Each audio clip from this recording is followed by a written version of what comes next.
Goeiemôre julle. Ek groet julle vandag in die wonderlike naam van ons Here Jesus Christus.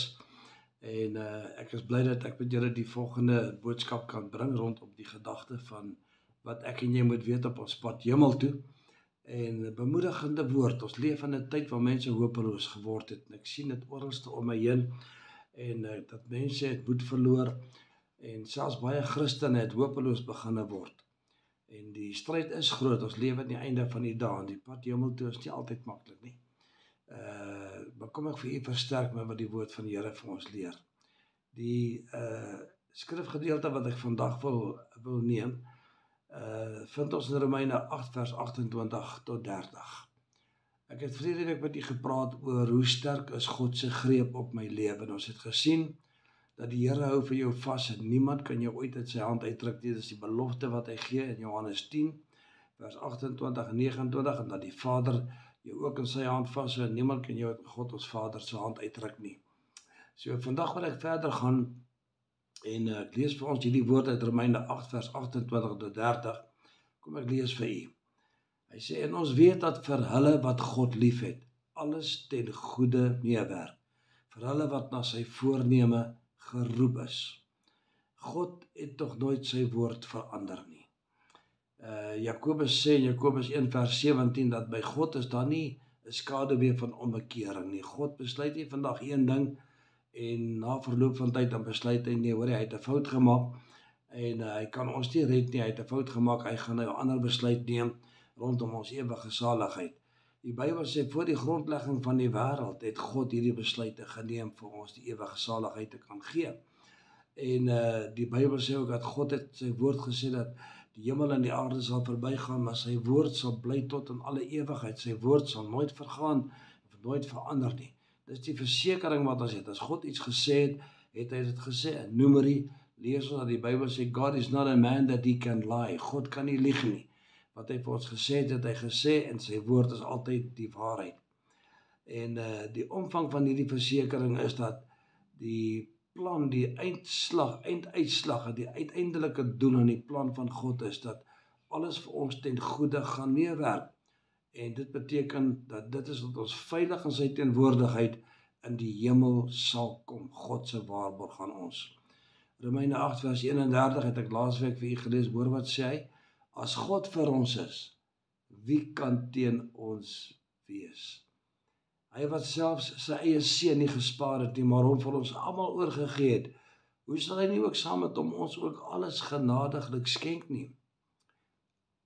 Hierdie kom die woord wat ek laasweek vir jou gelees het, Johannes 10 vers 28, 29, net weer 'n keer vir jou lees. Niemand kan hulle uit my hand uitdruk nie, dit is vir jou en my. Niemand kan ons uit sy hand uitdruk nie. My Vader wat hulle aan my gegee het is groter as almal en niemand kan hulle uit die hand van my Vader ruk, die beloof die Here Jesus vir ons. Kinders van die Here, wie is die mense aan wie die Here hierdie wonderlike beloftes gemaak het? Wat identifiseer ons as 'n kind van die Here? Romeine 8 vers 28 kom en hy sê vir ons, hierdie identifikasie is as volg. En ons weet dat vir hulle wat God liefhet, alles ten goeie meewerk. Vir hulle wat na sy voorneme geroep is. Nie almal kan hierdie belofte toeëien nie. Die Bybel sê is net hulle wat God liefhet. En die wat na sy voorneme geroep is, wat sy roepstem gehoorsaam en hulle tot hom bekeer het. Daar's 'n paar beskrywings in die Bybel wat na ons verwys as volgelinge van die Here Jesus.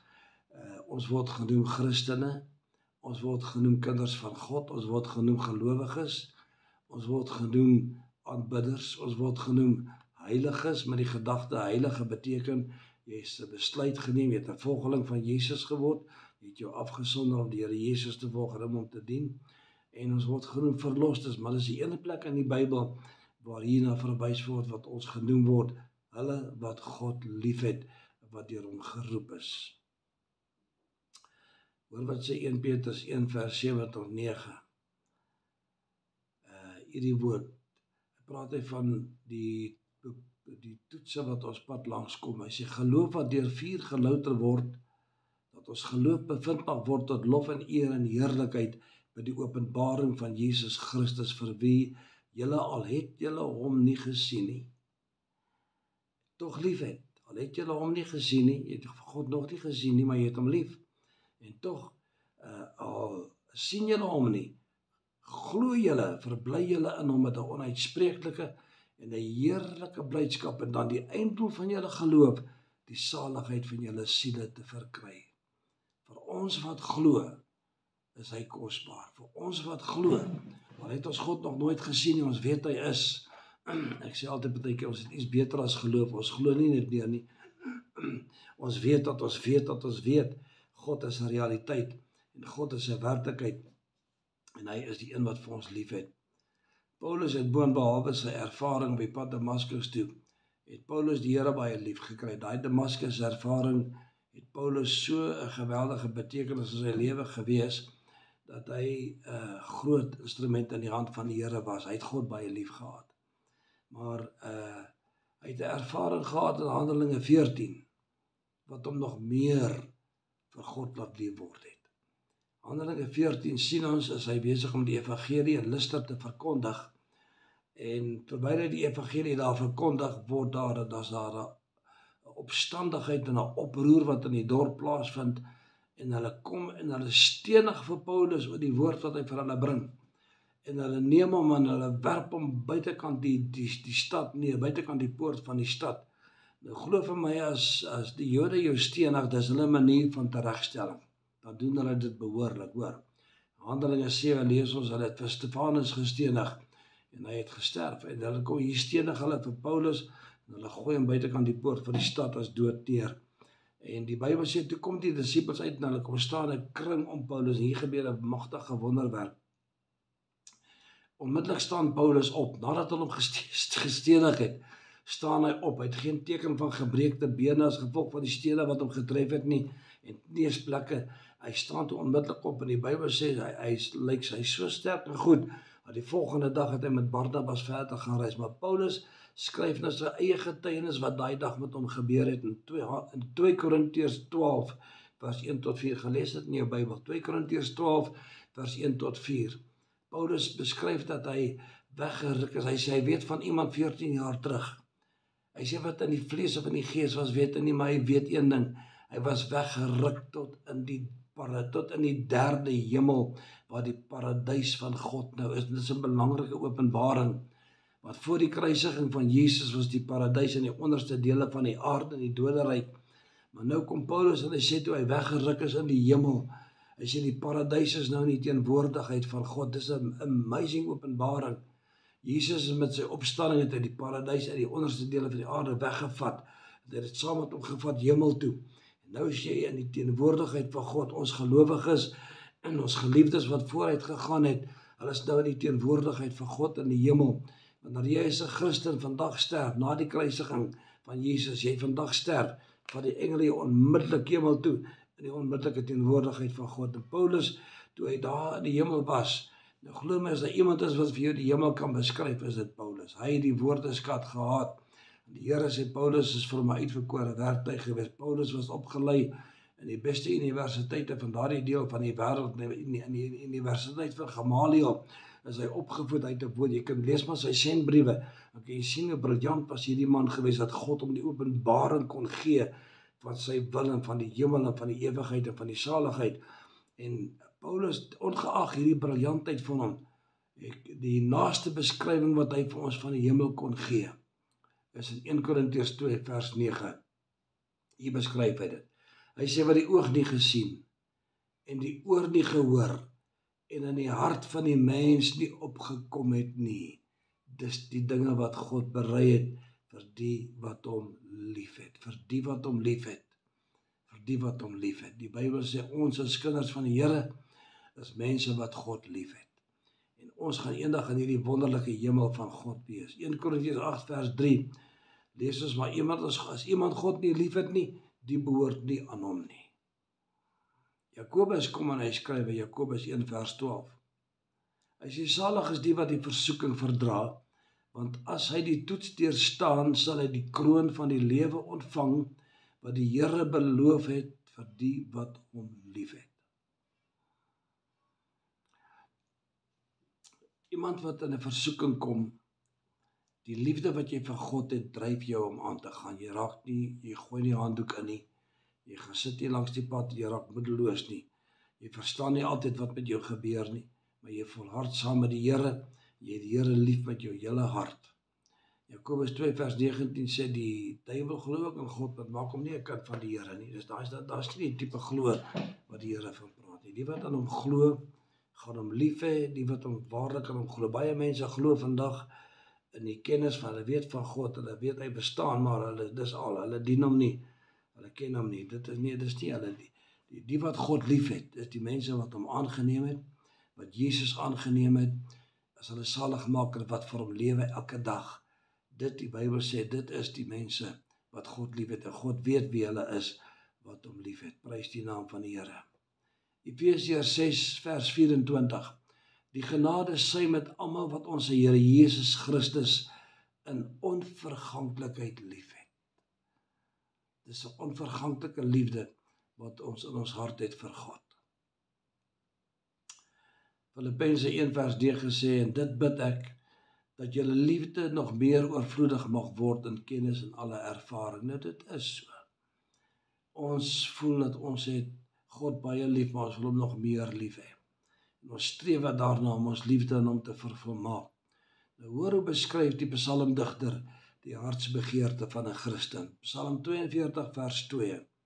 Soos 'n hert smag na waterstrome, so smag my siel na U, o God. My siel dors na God, na die lewende God. Wanneer sal ek ingaan en voor die aangesig van God verskyn? Hierdie is 'n woord wat my so gegryp het. Wanneer sal ek ingaan, vra hy. Hy het God so lief. En hy dien die Here en hy sê, Here, maar ek wil weet, wanneer sal ek ingaan om voor die aangesig van God te verskyn? Hy kan nie wag om by die Here te kom nie. Dit beskryf die hart van 'n ware gelowige mens. Kinders van die Here, die liefde wat ons vir God het, in die eerste plek, is 'n liefde wat gedurig mediteer en fokus op die majesteit en die glorie en die heerlikheid van die Here. Dit vul ons met dit vul ons met verwondering wanneer ons na ons God kyk en ons kyk na sy skepping, ons kyk na wat hy alles gemaak het en ons kyk hoe groot hy is. Psalm 18 vers 2 en 3 sê, ek het U hartlik lief, Here, my sterkte. Die Here is my rots en my bergvesting, my redder, my God, my rots by wie ek skuil, my skild en die horing van my heil, my rotsvesting. Ek roep die Here aan wat lofwaardig is. Kan jy die bewondering hoor wat in die hart van 'n gelowige mens is? Tweedens, die liefde wat ons vir God het, vertrou op God se groot krag. Psalm 31 vers 24 en 25. Julle moet die Here God lief hê, al sy gunsgenote. Die Here bewaar die getroues en vergeld hom oorvloedig. Wees sterk en laat julle hart sterk wees, almal wat op die Here wag. Dit is 'n aanbiddingsliefde wat ons by God het, en God gee vir ons die krag om te volhard. Derdens, dit is 'n liefde wat maak dat ons graag met God wil kommunikeer in gebed. Psalm 63 vers 2. O God, U is my God. U soek ek, en my siel dors na U, my vlees smag na U. Want U goedertierenheid is beter as die lewe. My lippe moet U prys. So sal ek U prys my lewe lank, in U naam my hande ophef. Ons wil met God praat, ons wil met hom in gebedtye spandeer, ons wil sy lof besing, ons wil van vertel hoe wonderlik hy is, vir hom dankie sê vir al sy wonderlike seëninge.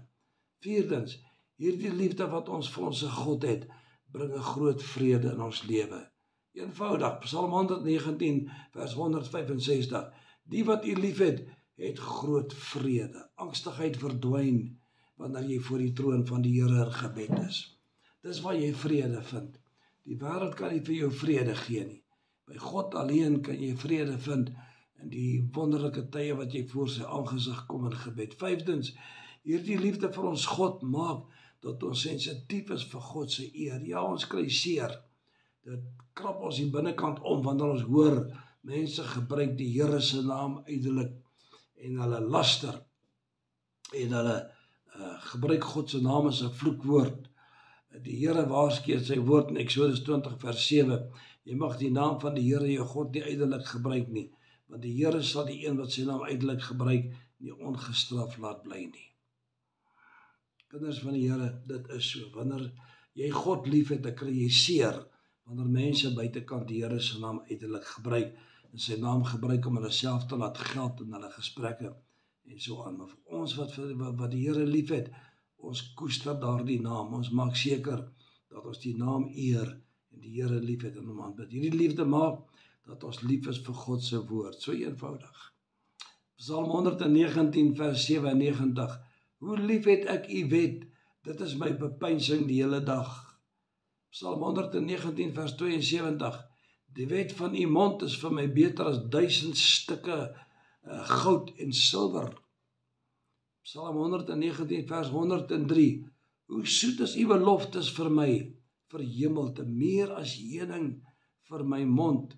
Dan natuurlik is ek baie lief vir Psalm 119 vers 11, ek het u woord in my hart gebere, dat ek teen u nie sal sondig nie. As 'n mens God lief het, dan sê ook die mense lief hê, wat saam met jou die Here dien, wat God ook lief het. In Johannes 5 vers 1 tot 3 sê, elkeen wat glo dat Jesus die Christus is uit God gebore. En elkeen wat die Vader lief het, het ook die een lief wat uit hom gebore is. En hieraan weet ons dat ons die kinders van God lief het. Wanneer ons God lief het en sy woord bewaar, en dit is die liefde van God, dat ons sy woord bewaar en sy gebooie is nie swaar nie. In die 8ste plek, hierdie liefde vir God word ook hierin geken dat ons uitkyk na sy wederkoms. Die apostel Paulus skryf in Timoteus 2 Timoteus 4 vers 8, hy sê, verder is vir my weggelei die kroon van die geregtigheid wat die Here, die regverdige regter, my in die dag sal gee. En nie net aan my alleen nie, maar ook aan almal wat sy verskyning lief gehad het. Het jy die verskyning van die Here lief? Verwag jy die wegraping? Verwag jy die wederkoms van die Here? Kan jy wag vir daai wonderlike dag om te kom?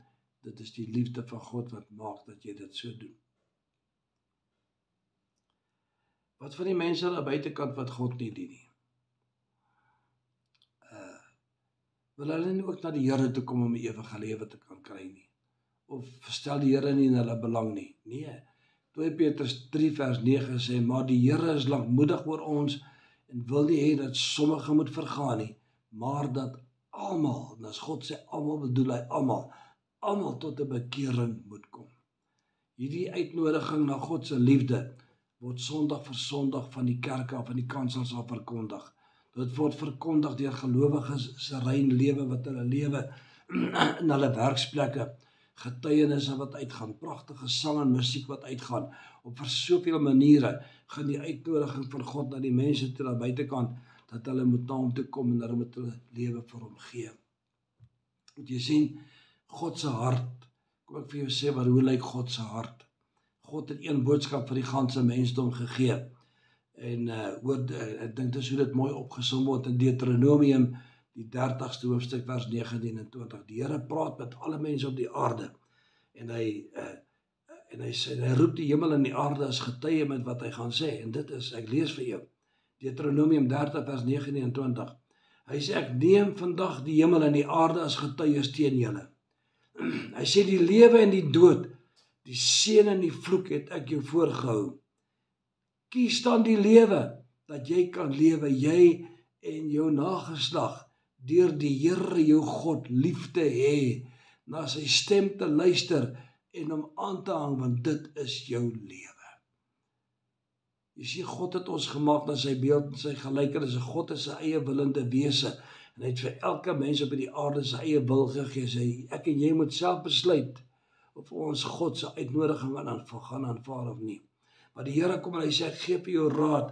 Hy sê, ek roep die hemel en die aarde as getuie teen jou en ek raai jou aan, kies die lewe, want ek hou vir jou die lewe en die dood voor. En sê, maar ek wil nie jy moet die lewe kies, ek wil nie jy moet die dood kies nie. As jy die dood kies, is dit jou keuse, dit is 'n ewige verlorenheid, weg van die aangesig van God, vir ewige afgrysing en 'n ewige swavelriekende hel. Here sê, ek wil nie jy moet dit kies nie. Ek wil nie jy moet die lewe kies. En 1 Johannes 5 vers 12 sê, hy wat die seun van God gekies het, hy wat die seun van God het die lewe. Wie die seun van God nie gekies het nie, het nie die lewe nie. Duidelik. En Johannes 3 vers 36 sê, hy wat in die seun glo, het die ewige lewe, maar hy wat die seun van God, Jesus Christus, ongehoorsaam is, sal die lewe nie sien nie, maar die toorn van God bly op hom. Die wat reageer op die uitnodiging, wat die lewe kom kies, verbly God se hart. God neem jou in sy koninkryk, hy neem jou in sy liefde in sy arms in, en hy skenk aan jou hierdie wonderlike ewige lewe. In Efesiërs, die 1ste hoofstuk, lees ons, dat God het voor die grondlegging van die wêreld, het hy al hierdie saligheidsplan vir ons daar gestel. Dan gaan hy verder en sê, soos hy ons in hom uitverkies het, voor die grondlegging van die wêreld, om heilig en sonder gebrek voor hom in liefde te wees, deurdat hy ons voorbeskik het, om ons as sy kinders vir homself aan te neem deur Jesus Christus, na die welbehae van sy wil, tot lof van die heerlikheid van sy genade, waarmee hy ons begenadig het in die geliefde. Dan sê hy, in hom het ons die verlossing deur sy bloed, die vergifnis van ons sonde, na die rykdom van sy genade, wat hy oorvloedig aan ons bewys het in alle wysheid en verstand. Hierdie liefde vir God, hy het ons so lief dat hy die uitnodiging gee, en hy wil hê almal moet tot 'n bekering kom, die mense wat luister en wat kom, hy skenk jou die ewige lewe, wat vul sy hart met vreugde, dat die welbehae van sy wil, sê hy, neem hy jou deur Jesus Christus aan as sy kind. Dit gee hom so vreugde om vir jou aan te neem as sy kind. So kinders van die Here, dankie Here vir hulle wat die besluit geneem het om die Here Jesus te kan dien. Paulus het op die Damaskuspad, het Paulus 'n regte besluit gemaak vir die Here. Ek sien in Handelinge 24 en Handelinge 25, het Paulus hierdie wonderlike evangelie verkondig aan Felix en aan Festus, en ook aan Agrippa. Maar hulle het nie kans gesien om hierdie uitnodiging te aanvaar nie. Hulle het die verkeerde keuse gemaak, en hulle het verlore gegaan. So, hierdie uitnodiging van God kom na alle mense toe wat op die aarde is, en God wil hê ons almal moet hierdie wonderlike boodskap van verlossing aanneem, en Jesus Christus dien en hom volg tot in die ewigheid. 2 Timoteus 1 vers 9 sê, wat ons gered en geroep het met 'n heilige roeping, nie volgens ons werke nie, maar volgens sy eie voorneme en genade, wat ons van ewigheid af in Christus Jesus geskenk is. Dit is God se belofte vir die hele wêreld. God wil vir jou seën, hy wil vir jou die ewige lewe gee, hy wil jou vul met sy vreugde, met sy heerlikheid, en die kenmerk is, jy het hom lief, omdat jy hom aangeneem het, het jy hom lief, omdat jy hom lief het, sê hy, ek ken jou, jy is my eiendom, en hierdie liefde wat jy vir God het, gaan maak dat jy volhard, totdat hy jou kom haal. Mag God jou seën. Wees sterk, volmoed, byt vas, dien die Here. Ons gaan volgende keer weer gesels. Die Here seën vir jou. Pas jou mooi op en kyk op boontoe.